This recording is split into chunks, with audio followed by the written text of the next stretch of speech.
What if the person you trusted the most tried to erase you with one sip of coffee?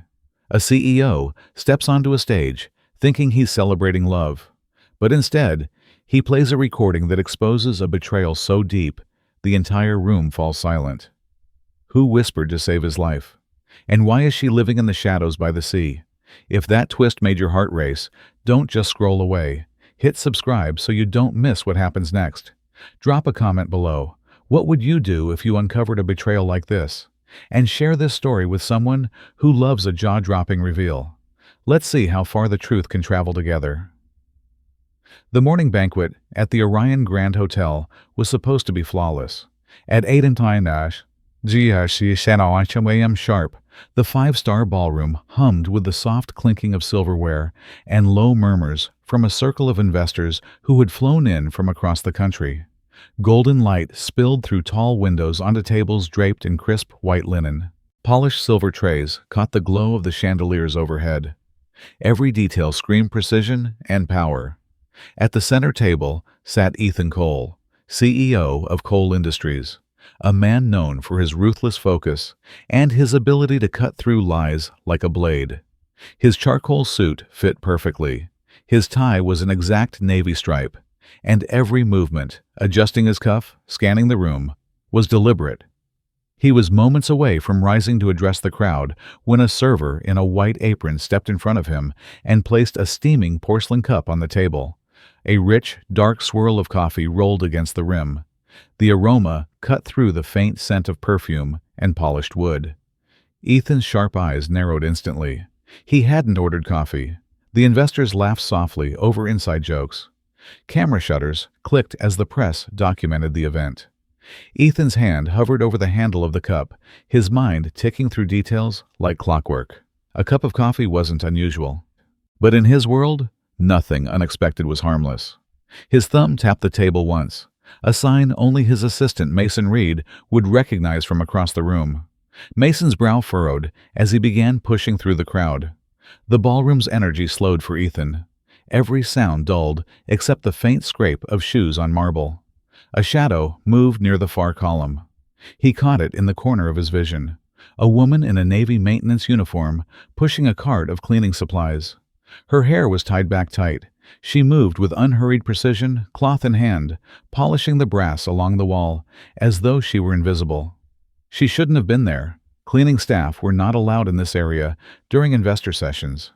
Yet she was, moving closer, step by step, her eyes never meeting his. Ethan's hand stayed near the cup, tension coiling through his shoulders. Then it happened. As she passed, the woman's voice slid through the hum of the room, so low only he could hear. "Don't drink that, if you want to live." Ethan's pulse slammed against his throat. The words struck like a blade, clean and cold. His eyes flicked up, locking on her face for the first time. Her expression didn't change. No panic, no fear, just calm eyes and a steady hand still gripping the rag. A rush of thoughts hammered through him. Who is she? How does she know? Is this a threat or a warning? The investors kept eating, oblivious. Mason was still cutting through the crowd, unaware of the storm forming around that single cup. Ethan's fingers froze, inches from the handle. He felt the room tilt slightly, the gold chandeliers shimmering in his periphery, the chatter of wealth and power suddenly meaningless. His instincts screamed. He pushed the cup away, the porcelain scraping sharply against the glass tabletop. The sound cut through the laughter like a blade. Heads turned. Ethan didn't care. He stood slowly, his chair legs screeching against the marble floor. The janitor, no, the mysterious woman, was already turning the corner, fading into the service hallway as if she had never existed. Mason finally reached him, eyes darting from the untouched cup to Ethan's clenched jaw. "Sir?" Mason whispered. Ethan didn't answer. He grabbed the cup himself, handed it to Mason, voice low and hard. "Take this to the lab, now." The room around them resumed its rhythm. But for Ethan, the symphony of money and power had turned into a drumbeat of danger. He watched the service door swing shut behind the woman's retreating figure. That single sentence echoed in his mind, louder than the applause beginning to rise for his speech. "Don't drink that, If you want to live. The tension coiled tighter. Questions collided in his head. Adrenaline burned in his veins. The CEO, who thought he controlled every detail, had just been thrown into a game he didn't understand. And somewhere, beyond that door, someone knew exactly what was in that cup, and why he wasn't supposed to survive this morning. For a split second after the whisper, the ballroom felt like it tilted on its axis. Ethan's hand hovered over the coffee, every instinct screaming at him. Then, without hesitation, he shoved the steaming cup 2 feet across the polished glass table. The porcelain screeched against the surface, sharp enough to make the nearby investors glance up mid-bite. A few eyebrows rose. Forks paused in mid-air. Ethan's expression never cracked. His breathing stayed steady, but beneath the table, his knuckles tightened around the silver spoon until it dug into his palm. He didn't even flinch at the sting. That small act kept him anchored, kept his rage and confusion buried under a mask of control. His eyes cut across the room, fast, calculated, until they locked on Mason Reed standing near the edge of the service bar. Without a word, Ethan lifted 2 fingers, a signal so subtle only Mason would recognize it. Mason's gaze darted from Ethan to the untouched cup and back again. No questions, no delay. He moved. Mason slipped between chairs and tables with deliberate speed, his black notebook tucked under one arm, his other hand free. He looked like he was simply adjusting the seating arrangement, but his eyes were fixed on that cup. Every step brought him closer, cutting through the murmured laughter and soft music of the breakfast. Ethan stayed seated, eyes forward, letting the investors' conversations wash over him like white noise. On the outside, he appeared to be the same composed CEO they'd known for years. But inside, his pulse hammered against his ribs, his mind replaying the janitor's words over and over. Don't drink that, if you want to live. He felt the weight of the room. Dozens of wealthy eyes now flicked toward him, sensing something was off, but too polite, or too afraid to ask. His shoulders remained perfectly still, but the spoon twisted harder between his fingers. The faint scrape of metal against metal was his only outlet for the surge of adrenaline flooding his system. Mason reached the table. Without breaking stride, he swept the cup into a discreet black container he carried for sensitive documents. He closed the lid with a soft click and slid the container under his arm. His voice was low, urgent. Where to? Lab. Now. Ethan answered in a tone that left no room for discussion. Mason didn't wait. He turned on his heel and disappeared through the side exit, pushing past a startled server. The door swung shut behind him, leaving Ethan alone under 100 curious gazes. The ballroom's hum resumed, but Ethan felt the air tighten. Every nerve in his body was on high alert. He kept scanning, methodical, sharp, looking for that Navy uniform, for the woman who had just disrupted his carefully controlled world. But she was gone, vanished into the hotel's maze of hallways, as if she'd never been there. A flicker of anger burned through him, not at her, but at the fact that she knew something he didn't. In his world, not knowing was dangerous, deadly. His jaw tightened. He couldn't shake the image of her calm face, her steady tone, as though she'd done this before, as though she'd seen men like him fall because they trusted the wrong thing at the wrong time. He felt the weight of the investors' attention again. One of them, a gray-haired man in a tailored suit, leaned closer with a half-smile. "Everything all right, Mr. Cole?" Ethan turned to him, lips curving into a polite smile that didn't touch his eyes. "Perfectly fine," he said smoothly, voice even. But under the table, the spoon trembled in his fist. He wasn't fine. He wasn't even close. His mind was already racing ahead, connecting dots. Why would anyone want him incapacitated at a public event? Who stood to gain? The janitor's words weren't just a warning. They were a detonator, setting off every alarm in his head. Mason would be in the elevator by now, descending to the lower levels, where Cole Industries maintained a mobile lab. Within minutes, they'd know what was in that cup. Within minutes, Ethan would know if the whisper was a bluff, or if someone had just tried to end him. Across the room, another investor raised a glass to toast the day. Ethan didn't join in. His eyes drifted back to the empty space near the service door. "Who are you?" he thought. "And how the hell did you know?" The applause for the opening speech started. Ethan rose, his movements smooth, controlled, giving nothing away. But inside, tension coiled like a live wire. The game had already changed, and the next move would decide who walked out of this hotel alive. Mason's voice cracked through the secured line like a blade. "Sir, we ran the test twice. It's confirmed. There's scopolamine in that coffee, high enough to knock someone out cold and mess with their memory for hours." Ethan was standing by the panoramic window of the executive lounge on the hotel's 12th floor, still pretending to review notes for the next presentation.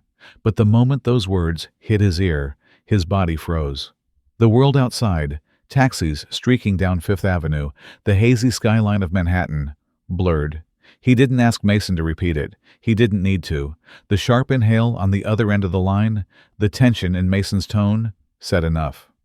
Scopolamine. Ethan's jaw flexed. His grip tightened around the phone so hard his knuckles whitened. He closed his eyes for half a second, forcing down the wave of rage that surged in his chest. Then, with a slow exhale, he unclasped the top button of his vest, then the second. The movement was deliberate, surgical. A man preparing for war, not a boardroom. "Secure the sample," he said finally, his voice low, controlled, dangerous. "It's sealed," Mason replied quickly. "I'll keep it with me until we move it off-site." "Good. Stay silent. No one hears about this." "Yes, sir." Ethan ended the call, lowered the phone, and stood still in the muted light of the lounge. His reflection stared back at him from the glass, calm on the surface, but his eyes had gone dark, shadowed by something sharper than fear. In that instant, a dozen questions cut through his mind like shrapnel. Who would dare? Who knew his schedule, his seat, his habits? Who wanted him gone? And why here, in public, surrounded by cameras and witnesses? His heart slammed once, hard enough to make his ears ring. He set his phone down and straightened his cuffs, but his fingers trembled for the first time in years. He gritted his teeth until the tremor stopped. The ballroom noise echoed faintly through the hallway. Silver forks tapping, a ripple of applause, someone laughing far too loudly. They had no idea. To them, it was just another polished investor breakfast. But Ethan knew better. Someone had just tried to write him out of his own story. A memory flashed, her voice low and steady. "Don't drink that, if you want to live." The janitor, Grace. Her warning had saved him, and now her shadow loomed larger than ever. How did she know? Was she involved? Or was she the only person in this entire building who had no agenda? Ethan's fist slammed against the edge of the table, rattling a crystal water glass. A staffer down the hall startled, peeking in nervously, but one glare from him sent the kid scurrying back. He didn't have time for questions, not theirs.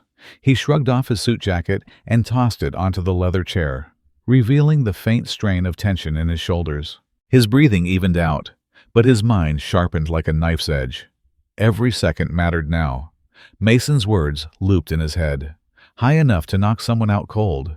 He imagined it, collapsing mid-speech, cameras flashing, confusion sweeping the crowd, someone stepping in to handle things while he was carted away, someone poised to take everything he built in the time it took him to fall unconscious. Ethan paced the room, steps quick, every movement charged with restless energy. He ran through his inner circle in his mind, one name after another, eliminating those who couldn't possibly have orchestrated this, until only a few remained. His lips thinned into a grim line. Then his phone vibrated again, a single message from Mason. "On my way back up, do we tell anyone?" Ethan typed with a swift, decisive motion. "No, not yet. Let them think we're blind." He grabbed his vest and shrugged it back on, straightening his tie in the reflection of the window. His posture was immaculate again, every detail in place. But this time, the calm wasn't just for show. It was armor. Down below, he could hear the applause swelling again, the announcer's voice, calling for him to return to the stage. Ethan lifted his chin, eyes burning with something colder than fury. He pushed open the door to the hallway and stepped out, boots clicking against the marble, every step deliberate, powerful, measured. Someone had poisoned his coffee. Someone in that room wanted him gone. And as of this moment, Ethan Cole wasn't just watching the game. He was hunting. The door to the 12th floor temporary office slammed shut behind Ethan, the lock clicking like a trigger being pulled. Mason was already there, his tie loosened, sleeves rolled up, hunched over a laptop that threw a pale glow against his tense face. The hum of the hotel below felt a world away. In this room, every second mattered. Mason didn't waste time. I pulled the hotel's access logs, he said, fingers flying across the keyboard. Lines of data scrolled down the screen. Names, timestamps, entry points. Everyone with clearance to the service floor within the last hour. Look. Ethan stepped closer, the tension in his jaw visible as he scanned the list. Dozens of names, most familiar, some not. Mason zoomed in on one entry, highlighting it in red. Ava Sinclair, 7:42 a.m., Service Hall 3, Beverage Prep. Ethan's brow tightened, his hand gripping the edge of the desk. No, he murmured, his voice flat but heavy. Mason looked up. What? She doesn't do errands, Ethan said, eyes still on the screen. Ava has staff. She has an entire team for appearances like this. She's never stepped into a service corridor in her life. The words felt strange even as he spoke them. Ava, his fiancée, the woman who could charm an entire boardroom into agreeing with her? Why would she be in a back hallway meant for hotel staff? Why minutes before his cup arrived? Mason clicked through to the camera feed, rewinding security footage with sharp keystrokes. A grainy image flickered onto the screen. The narrow service hall, lined with stainless steel counters and crates of supplies. At 7:42 a.m., Ava appeared on the feed, her designer heels clacking softly against the linoleum, a silk scarf trailing from her shoulder. She looked out of place, a splash of wealth in a world meant for uniforms and name tags. Ethan leaned in. His heart thudded once, then again, louder. The image showed her pausing by the beverage station, picking up a cup, setting it back down, glancing over her shoulder. She adjusted her scarf, smiled at someone off camera, and then disappeared through the next door. The silence in the room was deafening. Mason exhaled slowly. That's her, sir. Plain as day. Right where that coffee came from. Ethan's eyes stayed on the frozen frame of Ava, his fiancée, her hand still resting on the counter. His chest felt tight, anger creeping through him like wildfire. Play it again, he said, voice low, steady, but sharp enough to cut glass. Mason complied. The footage rolled back, and there she was again. Confident, purposeful, too calm for someone who had no reason to be there. She never even fetches a drink for herself, Ethan said quietly, more to himself than to Mason. His fingers dug into the wood of the desk. Why was she there? Mason swallowed hard. Sir, you don't think... Ethan turned sharply, his eyes cold.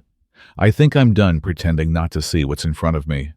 For a heartbeat, the room felt smaller, the air heavier.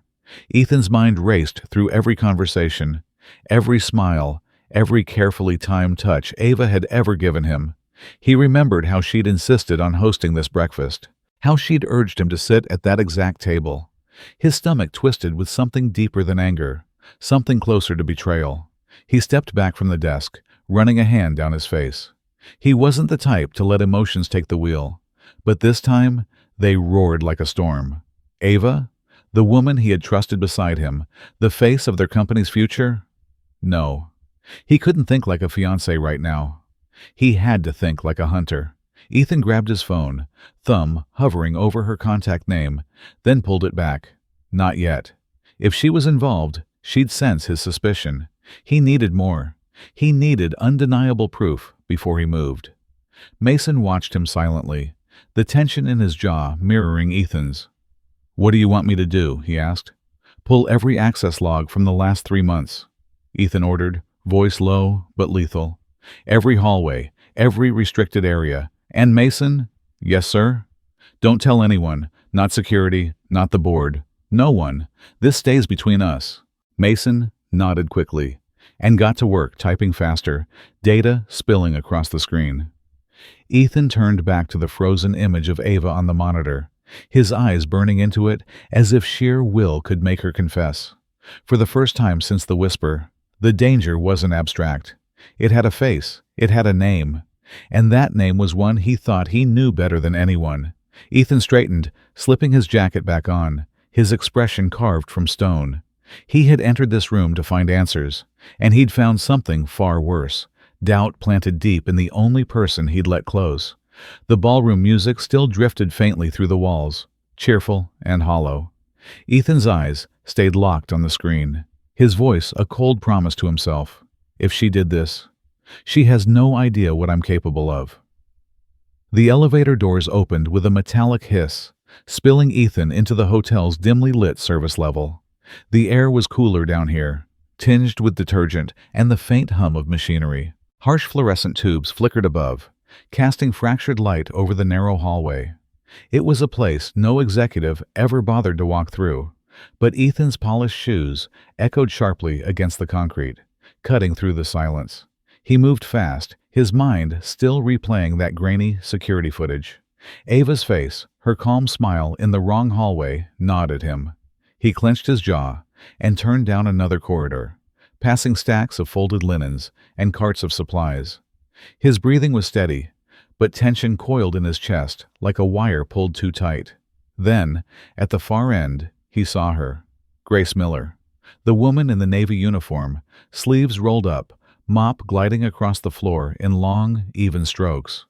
Her movements were deliberate, almost graceful, as if nothing in the world could rattle her. She didn't flinch when she noticed him approaching. She didn't even look surprised. Ethan stopped a few feet away, watching her in silence for a beat too long. The flickering light above them buzzed faintly. He could hear distant music from the ballroom filtering through the ventilation, a world of luxury above them, while down here it smelled like bleach and old concrete. His voice cut through the hum, low and edged. "Who are you?" Grace didn't look up immediately. She wrung out the mop in a bucket, twisting the handle with calm precision. When she finally lifted her eyes, there was no fear in them, no apology, just a steady, almost disarming stillness. "I used to investigate things," she said quietly, her voice flat, but carrying an undertone of something heavier. "Now I clean floors." She turned back to her work, pushing the mop forward, the wet streak catching the light. Ethan's fingers curled into fists at his sides. He took a step closer, his shadow falling across her path. "That's not an answer," he said, his tone sharper now. "You knew that coffee was poisoned. You knew before anyone else." "How?" Grace stopped moving. The mop stood still in her hands. She finally looked at him, and in her eyes, he saw something that unsettled him more than any enemy across a boardroom table ever had. She was not impressed by his power, his reputation, or his anger. She was looking through him, like she already knew what kind of man he was. Her voice stayed calm. "I don't like watching people die because they trusted the wrong person," she said, each word deliberate, quiet, but cutting. Ethan felt the air in his lungs freeze for a second. Her words hit harder than any accusation. He thought of Ava again, her voice on that recording, her hand in that hallway. A cold shiver moved down his spine.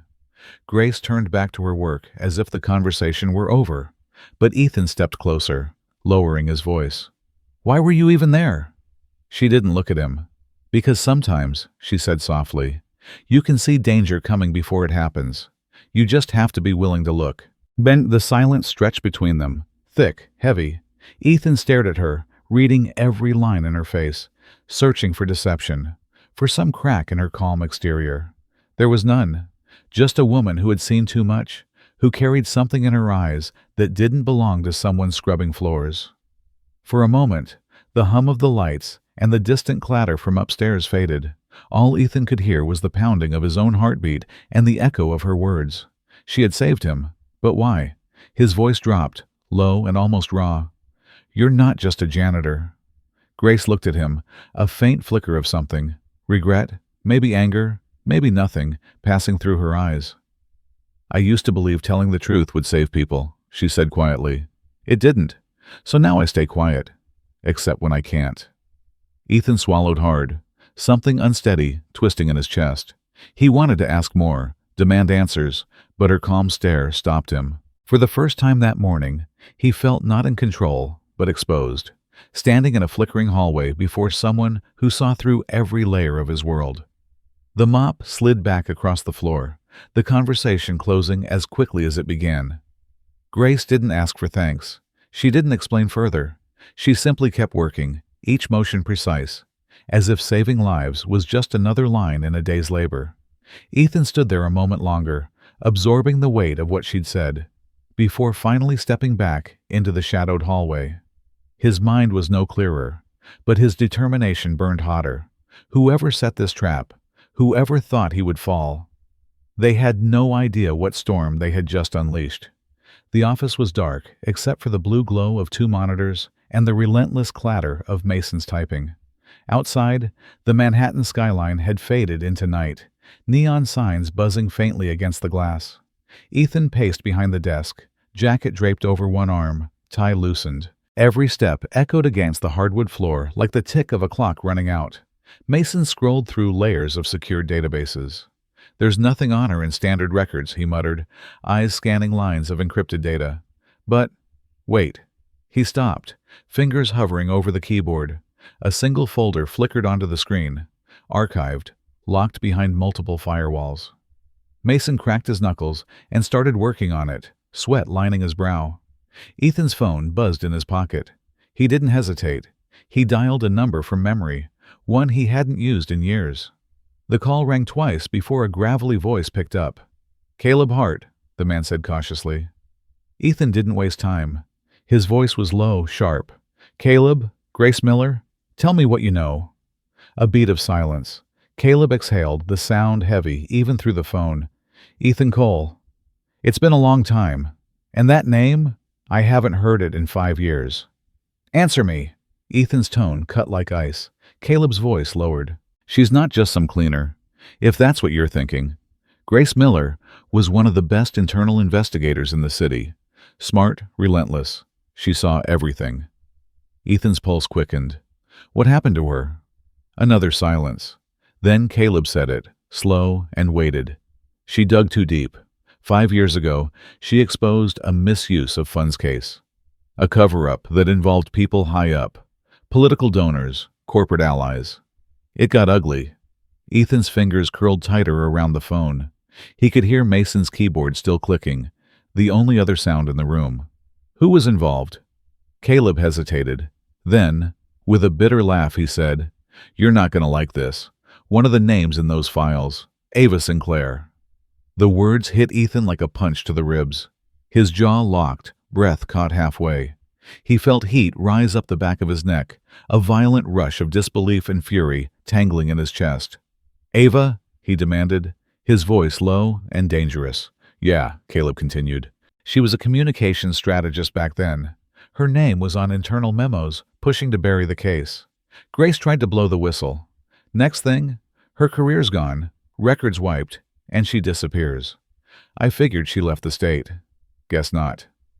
Ethan's eyes darkened as he stared at the monitor, at Mason's fast-scrolling data. The woman he had planned to marry, the face of his company, had been in the shadows of a scandal that destroyed someone else's life.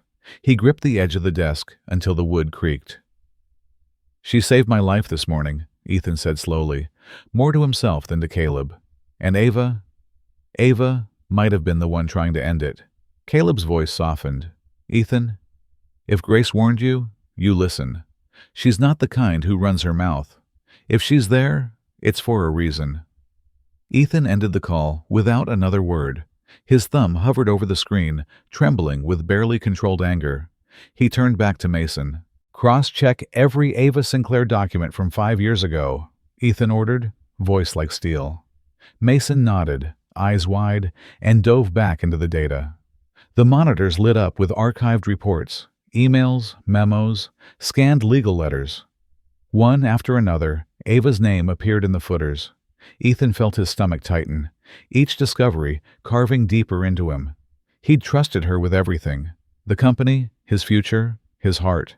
And now her name was tangled in a web that led straight to a woman who had just whispered him back from the edge of death. He stepped back, fingers running through his hair, breathing hard. He could feel the anger building, controlled only by sheer will. The pieces were aligning too perfectly to ignore. On the screen, Mason clicked open a redacted report. Half the text blacked out, but enough left visible to make Ethan's blood run cold. Ava Sinclair. Recommended action: silence and removal of investigator G. Miller. Ethan's hands clenched into fists at his sides. His voice, when it came, was low and seething. She tried to erase Grace, and now she's trying to erase me. Mason froze, looking up. What now? Ethan stared at the glowing screen, his eyes sharp as broken glass. Now, he said, slipping his jacket back on, straightening his cuffs. Now we stop pretending. He turned toward the window, Manhattan's lights blazing far below. Betrayal had a name, a face, and a plan. But so did Ethan Cole. And if Ava thought she had buried the past, she was about to learn what happens when the past walks back into the room, alive and breathing. The grand sapphire ballroom glittered under hundreds of crystal lights, cameras lining the walls, flashes popping like fireworks. The stage was dressed in white roses and gold drapes, a flawless frame for the perfect couple. Ava Sinclair stood center stage, her emerald gown catching every shimmer, her smile trained and radiant as 100 investors, media figures, and dignitaries applauded. Every lens was on her. Ethan Cole stood at the edge of the crowd, hands clasped behind his back, his face unreadable. He felt the weight of the USB drive in his pocket like a live grenade. His pulse was steady now, controlled, lethal. He walked forward, each step echoing over the polished marble floor, each step drawing whispers from the audience. The host's voice boomed, "Ladies and gentlemen, tonight we celebrate the union of two extraordinary leaders." Ethan mounted the steps in one smooth motion, cutting through the applause. He took the microphone from the host's startled hand. The room hushed instantly. Cameras swung toward him. Ava turned, her practiced smile never faltering. "Darling," she said softly, through gritted teeth, "you're early." Ethan's gaze locked on her, cold and razor-sharp. "Before we celebrate," he said, voice deep, calm, carrying through the ballroom, "I want everyone here to hear something." A ripple of confusion passed through the crowd. Ethan slid the USB into the stage console. The giant LED screen behind them flickered. A faint crackle of audio filled the air. Then a voice, clear, unmistakable, played over the speakers. "Just leave the glass near his laptop. Once he's out, I'll sign everything." Gasps tore through the audience. The smile on Ava's face froze. Ethan stood motionless, letting the recording continue. "By the time he wakes up, it'll be done. The board will back me. No one will question it." The ballroom erupted in whispers. People turned to each other, wide-eyed. Phones came up, recording. Ava's perfect posture faltered, her eyes darting toward the exits. She started forward, forcing a laugh. "This is absurd. Some kind of sick?" Ethan didn't move, didn't blink. "Keep listening." Another voice cut in on the recording. A man's voice, low and conspiratorial. "Then we'll push him out quietly. The media will eat it up." The whispers grew into shouts. Chairs scraped against the floor. Someone in the back yelled, "Is this true?" Ava's face drained of color. She tried to speak, but no sound came out. Suddenly, the ballroom doors swung open. Uniformed officers strode in, their presence slicing through the chaos. Cameras swung to capture every second. "Miss Ava Sinclair," one officer announced, stepping onto the stage. "You're under investigation. Please come with us." Ava backed away, shaking her head. "No, this is a setup," she hissed, eyes blazing toward Ethan. But there was no saving her now. The officer took her arm firmly, and the other clipped a pair of cold steel cuffs around her wrists. The metallic click echoed through the stunned silence. Ethan didn't smile. He simply lowered the microphone, his eyes locked on her as she was led away, emerald gown brushing against the polished floor. For the first time in years, he felt something close to justice burn through the fury in his chest. The crowd was on its feet, a mix of disbelief and exhilaration. Flashes exploded as reporters shouted questions, their voices chasing Ava down the aisle. Ethan turned back to the audience, microphone still in hand. His voice was steady, unwavering, "My engagement is canceled," he said, each word deliberate. "But my integrity is not." The ballroom went silent for a heartbeat, and then applause thundered through the air, rolling like a storm. Cameras caught every angle, investors whispering in awe, strangers clapping as if they'd witnessed a scene from a movie. Ethan stepped off the stage without another word, walking straight through the chaos he'd unleashed. Behind him, Ava's furious protests faded into the distance, replaced by the sound of victory, the sound of truth cutting through a web of lies. The city was a blur of midnight neon outside the 42nd floor windows, but Ethan barely noticed. His office, once a throne of power, felt hollow now. Stacks of contracts sat untouched on the mahogany desk. The room was silent except for the rhythmic tick of the wall clock and the faint hum of the HVAC. Ethan stood over his desk, pen in hand, staring down at a single sheet of paper. His resignation. His signature line waited like a dare. The same hand that had signed billion-dollar deals now trembled ever so slightly. He closed his eyes for a moment, drawing a long breath. Images flashed in his mind. Ava in cuffs, the roaring crowd, Grace's calm voice in that flickering hallway. He lowered the pen and signed. The ink bled smoothly across the page, each letter sharp and final. When he finished, he set the pen down with a soft click. It sounded louder than he expected. For a man who had built an empire, this single act felt heavier than any merger, more powerful than any acquisition. The door opened behind him. Mason stepped in quietly, his tie loosened, dark circles under his eyes. "Sir," he began, then hesitated as he noticed the paper on the desk. "You're really doing this?" Ethan didn't turn immediately. He kept his gaze on the skyline, on the blurred trails of headlights far below. "I already did," he said finally, voice low, steady, but heavy with something deeper than exhaustion. Mason moved closer, scanning the signature. "You're walking away from everything," he said carefully. "The board, the empire, the name Cole has built for decades. After what you just did tonight, you could have any seat at any table." Ethan exhaled, his shoulders rising and falling. He turned then, and Mason saw something in his eyes he hadn't seen in years. Quiet resolve, and beneath it, grief. "Those tables," Ethan said softly, "they're not built on truth. Not anymore." Mason swallowed hard. "Where will you go?" Ethan picked up the signed letter, folded it once, and slid it into a slim envelope. His hand lingered over it, as though pressing down all the years, all the late nights, all the compromises he would no longer make. He looked up, meeting Mason's eyes. "I'm going to find someone," he said. "Someone who doesn't care about titles or power. Only the truth." Mason's breath caught. He knew exactly who Ethan meant. Grace, the woman who had no record, no title, and yet had saved him without asking for a thing. Ethan moved around the desk, retrieving his jacket from the back of the chair. He slipped it on slowly, almost ceremonially, as if shedding the last layer of the man he used to be. His movements were quiet, deliberate. He picked up his phone, his keys, and nothing else.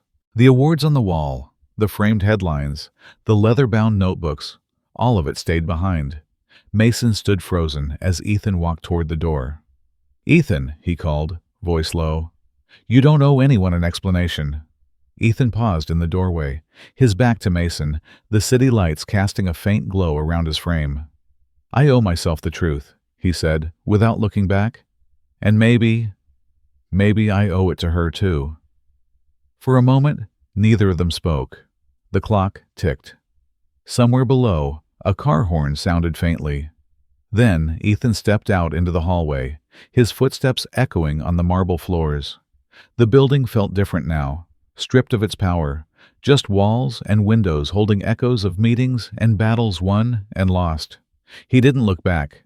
Mason watched him disappear into the elevator, the doors closing with a soft chime. He stared at the empty office, at the resignation paper left behind, and felt a strange swell of pride. Ethan Cole, the man who had ruled this tower, had walked away not in defeat, but in search of something purer than victory. The road curved along the northern coast, the Atlantic stretching wide under a pale morning sky. Ethan drove with the windows down, the salt wind cutting through the hum of the engine. He hadn't been here in years.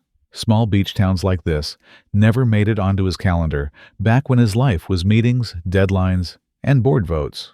Now the glass towers were behind him. Ahead, weather-beaten houses lined the shore, and the faint sound of gulls rose above the steady crash of waves.